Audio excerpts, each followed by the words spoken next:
Gente, o meu vídeo cortou, eu vou dar continuidade. Então, a Florence, ela pegou o dinheiro, né, que ela ganhou e criou a primeira escola de enfermagem, que foi usada, né, para o modelo das demais escolas que surgiram no mundo, a estabelecer bases modernas da enfermagem.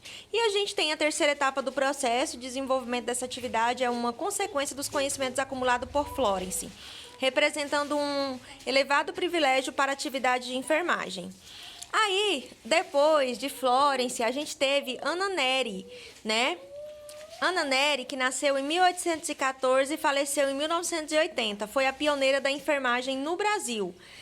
Ela prestou serviços voluntários nos hospitais militares de Assunção, Corrientes de Humaitá e durante a Guerra do Paraguai.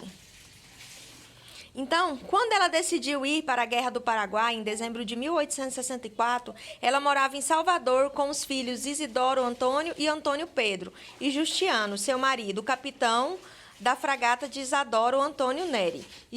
Havia depois falecido. Em 1865, ela enviou um ofício ao presidente da província, solicitando trabalho como enfermeira voluntária. Alegava dois motivos: socorrer os feridos da guerra, que estavam lutando em defesa da pátria, e estar junto aos filhos, que já se achavam em frente da batalha. Logo que seu pedido foi deferido, ela partiu para Salvador, incorporada ao 10º Batalhão de Voluntários, agosto de 1865, na qualidade de enfermeira.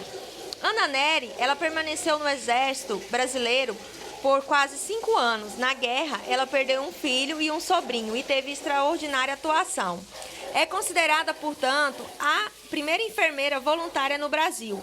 Quando regressava da guerra, recebeu várias homenagens. Então, Ana Neri, ela foi a pioneira da enfermagem no Brasil. Ela foi para a guerra no intuito de quê? De ficar próxima dos filhos, né? Mais próxima da família dela. Ela já se encontrava viúva e aí os filhos estavam atuando na guerra, ela quis ficar mais próximos deles. E também para ajudar os enfermos, né? Ana Neri foi denominada pelo Exército de Mãe Brasileira.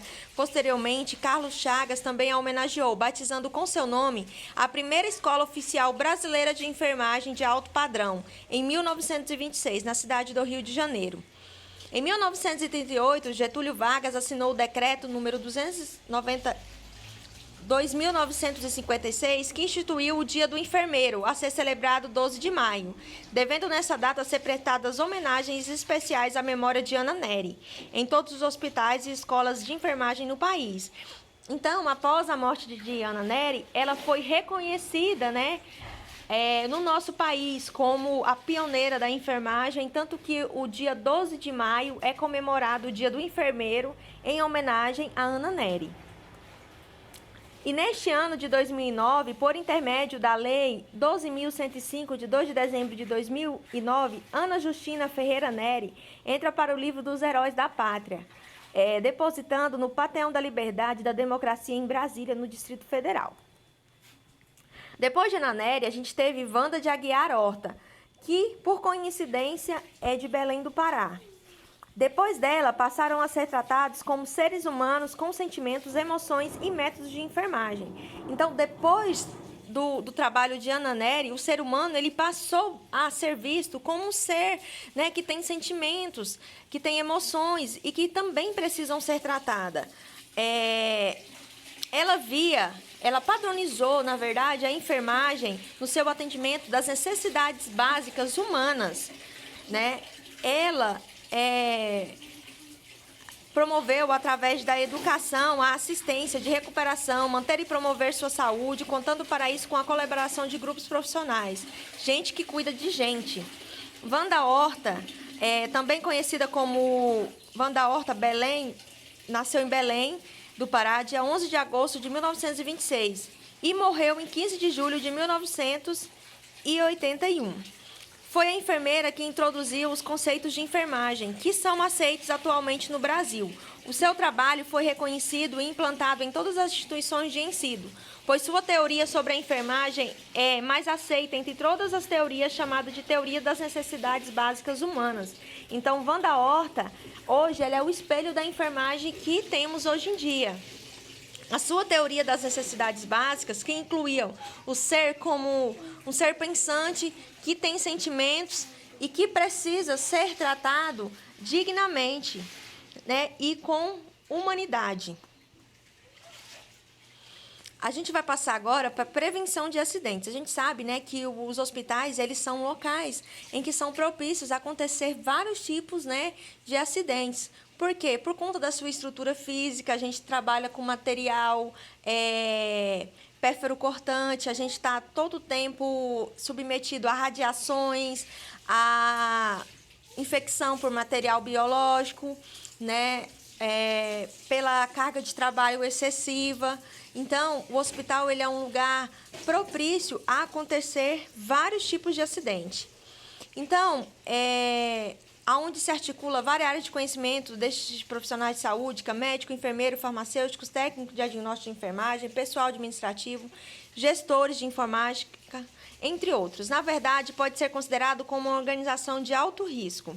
Enquanto o espaço de trabalho proporciona condições de trabalho precárias, reconhecidamente piores de que podem ser observadas em outros setores de atividade. Então, além de todo esse perigo que a cerca, nós ainda temos a precariedade, né, das condições de trabalho, muito maior do que qualquer outra área. Em ambientes hospitalares são identificados riscos de natureza biológica pelo contato com doentes, utilização de instrumentos cortantes ou pérfuro-cortantes, eventualmente contaminados, e contatos com fluidos orgânicos. A gente também tem um risco de natureza física, como radiações ionizantes e não ionizantes, como raio laser, campo de eletromagnéticos, radiações ultravioletas, ruídos, condições de iluminação desajustada. Então, tudo isso são riscos de natureza física. Por exemplo, um hospital que trabalha com cirurgia ortopédica, né, durante o ato cirúrgico, são utilizados instrumentos, ferramentas, né, que fazem barulhos, ruídos altos, que podem comprometer, ao longo dos anos, problemas de audição. Né? Como também a gente tem raio-x, né? Tem tomografia dentro de alguns hospitais que produzem radioatividade, que também a exposição, né, do ser humano a longos períodos, há muitos anos, pode desenvolver, desencadear vários tipos de câncer. A gente também tem um risco de natureza química pelo manuseio de produtos perigosos, né? Por quê? Porque a gente lava os instrumentos cirúrgicos com produtos que são fortes, que são corrosivos, né?